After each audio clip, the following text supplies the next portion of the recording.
Hey, it's Al Angelo from A Plus Racing. Yeah, we're back on the video for our Econo Spec Miata build. So I want to go ahead and do this part on installing the rear sway bar. As you remember from earlier in the week, we went ahead and put our Penske shocks on. If that light's a little too much for you, I'll turn it. We put our Penske shocks on, so we got those all dialed up, and now I want to put the rear sway bars on. If you remembered, we had a problem with this thing being all rusted. So what I did was I just cut them off, okay? So I cut this one off, and I went ahead and I cut this one off as well, all right? Just too rusted out. The bolts were stripping and rounding off, so I just cut them off. So now I'm going to take the sway bar off, all right? And it's pretty easy. It's only held on with 4 bolts. So I'm going to get the light here and show you that there's a bolt right here, and there's one right here, and then we have another one right here, and one right here. Okay, so we're going to take those nuts off. They're 14 millimeter, and then the sway bar is going to come off. So I'm going to grab a 14. I'm just going to use a little electric ratchet here because it's a little faster. I'm going to buzz those things right off.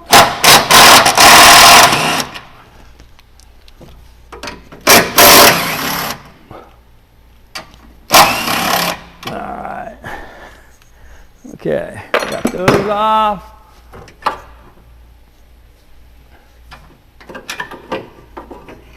Weave it out of here. Like that. All right. So here it is. I know, it only took seconds. All right, so here's the parts that I was sent for our Spec Miata. So I have our Racing Ebach rear sway bar right here. And then I have a couple of nice neoprene bushings, and I have the end links, which were on back order, now we have, and the hardware to put them on. So what I need to do, though, is I need to transfer these little caps right here, these hold-down brackets, all right? So I'm going to transfer those items right here. Okay, so this, well, that's garbage. So we're not going to use that. Actually, I use that to make knives and stuff. You can forge some pretty nice knives out of those sway bars, and I've done that before for Christmas gifts. All right, so this is what I got to work with, and so we're going to go ahead and move forward with this. Now, so these neoprene style bushings right here, they got a little slot in them, and they're grooved in there. And what I want to make sure that I do is that I take, this is basically just dielectric grease, is I want to make sure that I get a good amount of this dielectric grease inside of here, okay? So it's almost to the point where you can't use too much, all right? So, you know, you don't have to be gentle with it. All right, and then I'm going to fit these over the bar like that, okay? So that they're well lubricated. All right, same thing on this side. Use plenty of this. This is going to help keep them from squeaking and making a bunch of goofy noises, and could even keep them from binding up. All right, there's my slit. I'm going to put that on like that. Okay, slide those over. All right, good. Wait right here. Okay, I had to get my rag. Got that grease all over my hands.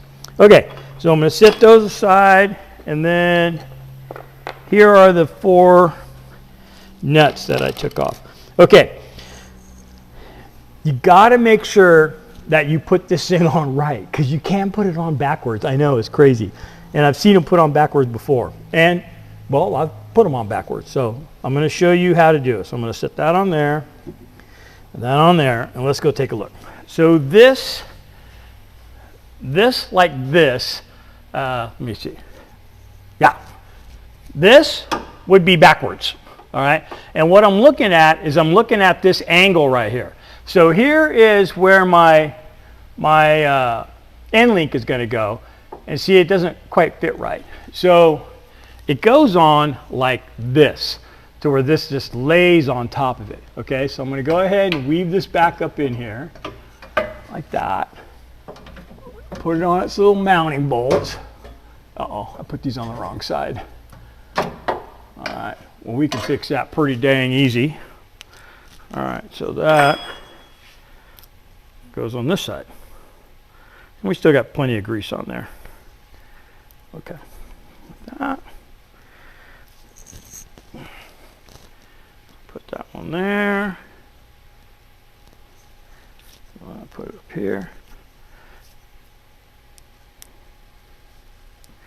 And if you got a really early kit, I know some of the Spec Miatas that, like the very first ones we ever built, they didn't have this little stopper right there. And we used to see them walking back and forth on here. Okay. Got that one. All right. There we go. Yeah, it's going to go like that.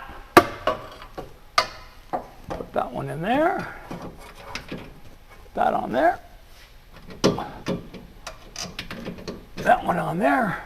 Okay. That looks good. I'm going to grab my 4 nuts here. And then you got to be careful when you're tightening up these 4 nuts that you don't go crazy, because when the kids in the class, they break them off all the time.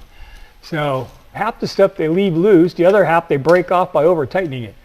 So you gotta be kind of gentle with those. So since it's like a 8mm bolt, probably gets torqued somewhere between 16 and 22 pounds.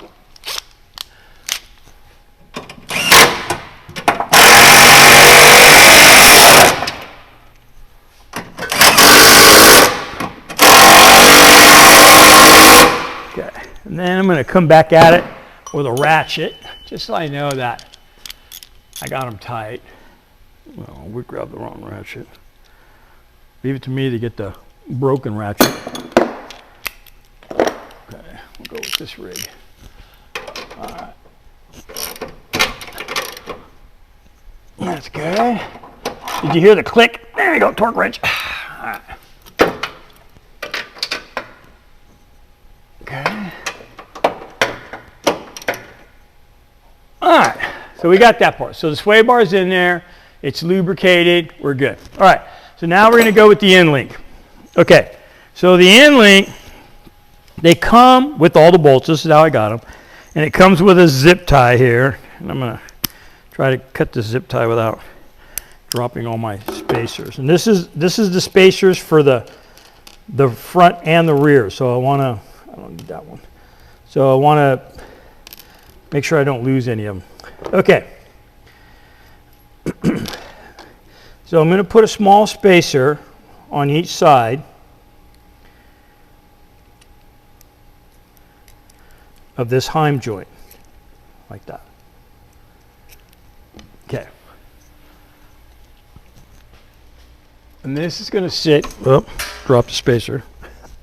And this is going to sit right in here, like that, okay? And I am going on the very last setting. So, and what this is full soft, all right? There are 3 holes here. The one farthest out is full soft. The one all the way in is full hard. So what that means is that we can adjust how stiff I want the sway bar in a few different ways. One of them is by moving this. The other one is by the adjustment.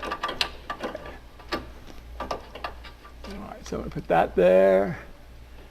A spacer. I come through there like that. All right, and then this goes on. Okay, now I'm going to do the same thing on the other side. So take this, put a spacer on it, run that through there, run it through here. Okay. We can go full soft. I always just start off full soft, and that's usually where I leave them, and then I just adjust the coilovers and stuff for the rest of it. Okay, I got that one there. The bottom one's only going to take, well, it takes the 2 spacers. I need one more. So what I'm doing is I'm putting a spacer on the bolt side, and then I weave it through here, through the heim joint like that, and then I put a spacer here, and then I come through my bracket like that.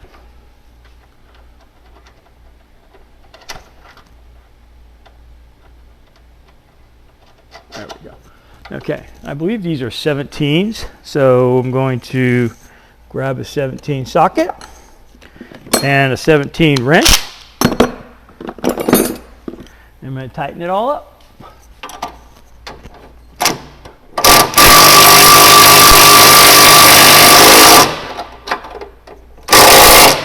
I don't know if you noticed or not, but they used, see if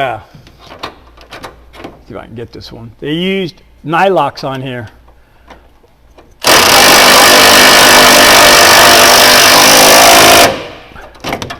Okay. Same thing over here.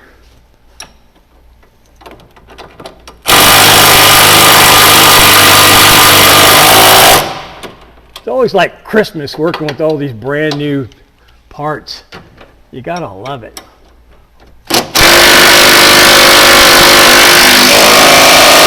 Okay, there we go. All right, so these adjustments are loose right now, all right? But I'm gonna show you how I set these up for the car. Now, when I go to do the alignment on this for the final time, I'm going to disconnect one of these. Sometimes I've seen these joints where they got like a little quick release pin and you pull it out and you can pop it off. Some people like to run the sway bars completely disconnected in the rain. It gives it more body roll. It makes it to where you got more traction in the rain. And so they'll put these quick pins on there that they just can pull them out and they just disconnect the sway bar. So what I'm going to do is I'm going to show you how we set it up for the track. So I'm going to go ahead and lower the car onto these stands.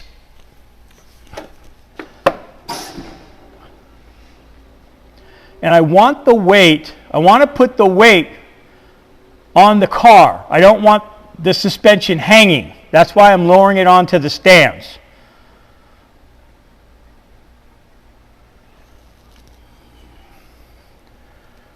And then I'm going to show you how I adjust them and set them. Am I going to hit that stand over there on that other side? Okay, let me adjust this one a little bit.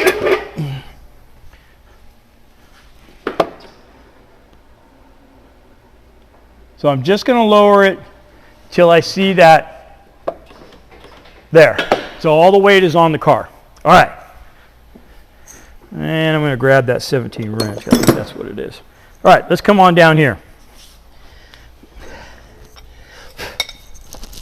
Okay.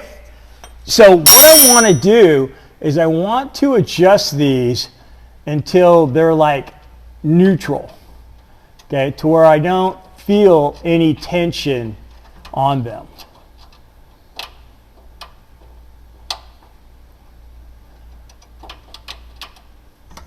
Okay, like right there. I can feel it. I don't have tension from this sway bar on here. Okay, so let me do the other side over here. I'll bring the light. Okay. All right, so I'm going to do the same thing here. I can feel it's under tension. There it is. See that? How it's nice and loose? Okay, so I don't have it under any more tension. And I'm going to put my jam nuts on there. And I'm just going to snug it down for now because I know I'm going to have to come back in here at another time. Okay. I'm going to tighten up this one also.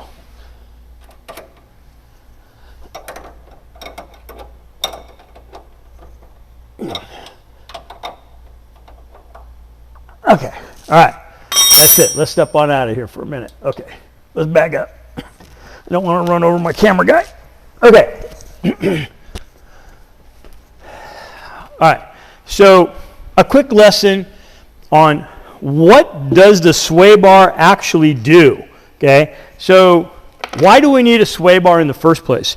Well, the sway bar is basically a torsion bar, all right? And what that means is that if I try to twist this like this, if I was strong enough, it would be a spring, okay? So it's spring loaded. So being that it is fastened to the body, and fastened to the control arms, what it does is when we go around a turn, the body naturally wants to roll over. So what's going to happen is the body is going to try to roll over, and this is a big spring that keeps that from happening. Okay? So the bigger and thicker around this spring is, then the stiffer the body roll is. Now those adjustments that we have as far as the length and the adjustment on the end link, what that does is that increases the spring pressure so that it makes the body stiffer. So we can control not only traction but body swaying over the top, so it feels like you got an elephant on your back. We can control that by adjusting the sway bars. So the idea is to put a bigger sway bar on there with bushings that aren't made of soft rubber that, you know, they can just flex. These bushings are pretty soft. You know, I can stick my fingernail in there and they're pretty gooey, where the ones that we just put in there, those neoprene ones, they're pretty stiff. So, you know, we're not going to have as much flex in them. So that's the idea. It works like a big spring to keep the body from rolling over. And so, like if you're going to race Lucky Dog or something and they tell you, oh yeah, you can't, you're not supposed to modify this. What we used to do was weld two of them together so that you doubled the spring pressure, okay? So that's what we used to do when we raced those Lemons races and all those kind of stuff, Chump Car, that type of thing. But so you can do that. And what were we doing? We were like increasing the diameter of the bar without really increasing it, and we increased the pressure of the spring. Okay? All right. Okay. So now you know how the sway bars work, why we need them, how to install them, all right, and how to adjust them, all right? That's a lot of stuff in one video. Hey, thank you for subscribing. If you haven't subscribed yet, now's the time to hit that subscribe button and join our family, all right? And so you won't miss any of these videos on how to build your own Spec Miata and become faster at the racetrack. So, Al Angelo, A+ Racing, I'll see you at the racetrack. Bye now.